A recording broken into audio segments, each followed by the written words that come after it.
Herkese merhabalar, kanalıma hoş geldiniz. Bu videoda sizlere 5 dakikada hazırlayabileceğiniz çok lezzetli kurabiye tarifi vereceğim. Ve sözü uzatmadan tarife başlıyorum. 140 gram oda ısısına getirdiğim tereyağının üzerine bir yumurta sarısı, bir tam yumurta, 140 gram esmer şeker,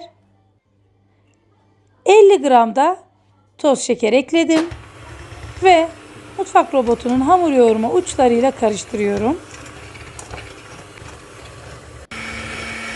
Güzelce karıştırdıktan sonra üzerine 1 tatlı kaşığı nişasta, 250 gram un,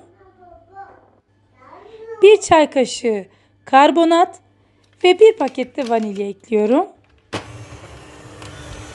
Güzelce yine robotumla karıştırdım. İnanın çok basit bir kurabiye tarifi. 60 gram doğradığım bitter çikolata, yine 60 gram doğradığım sütlü çikolata ve 60 gram doğradığım beyaz çikolatayı ekledim. İri iri kıydığım 7-8 adet cevizi de kattım ve yine robotumla karıştırıyorum. Bu kadar yeterli. Güzelce karıştırdım. Spatulamla biraz daha karıştırıp hemen kurabiyelerimi yağlı kağıt serdiğim tepsinin üzerine yapmaya başlayacağım. Ben kurabiyelerime şekil vermek için dondurma kaşığı kullandım. Sizler elinizle de kurabiyeleri ceviz büyüklüğünde ya da cevizden biraz daha büyük parçalar kopararak tepsiye aralıklı bir şekilde dizebilirsiniz. Aralıklarını görüyorsunuz. Bütün kurabiyeleri dizdim. 180 derece önceden ısıttığım fırında 12-15 dakika arası pişiyor. Lütfen kontrollü pişirin ve kurabiyelerin pişişini görüyorsunuz. Kurabiyelerim pişti. Fırından çıkardım. Fırından çıkar çıkmaz bir püf noktası. Böyle bir bardakla kurabiyelerinizin üzerine bastırın güzelce.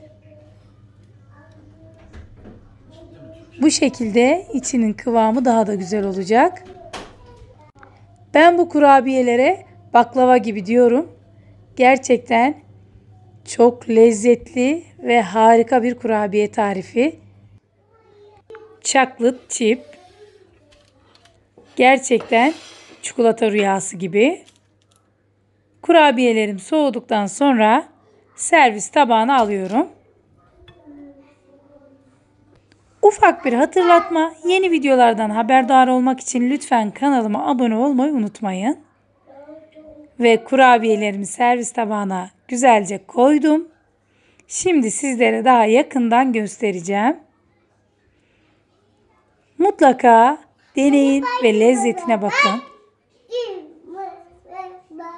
Her yeri güzelce pişmiş ve iç dokusunu da sizlere göstereceğim. Çok lezzetli, özellikle çayın yanında harika bir kurabiye tarifi. Tadına da bakacağım sizin için. Bu güzel kurabiyeyi mutlaka deneyin ve sizler de tadına bakın. Yine güzel bir videonun sonuna geldik. Videoyu izlediğiniz için çok teşekkür ederim. Sizlerle yeni videoda görüşmek dileğiyle. Hoşça kalın, afiyetle kalın ve videoyu beğenip paylaşmayı unutmayın.